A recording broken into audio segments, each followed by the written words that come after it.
Доброго времени, хотел поделиться находкой.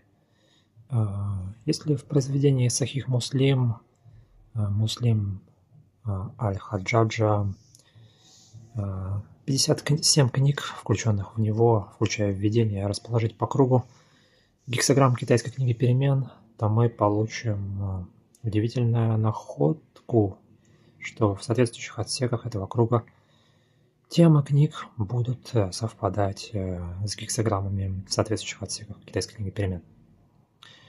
Вот. Под видео приведу ссылку на само произведение. И в конце видео добавлю немножко тишины, чтобы оно не попало в шорты.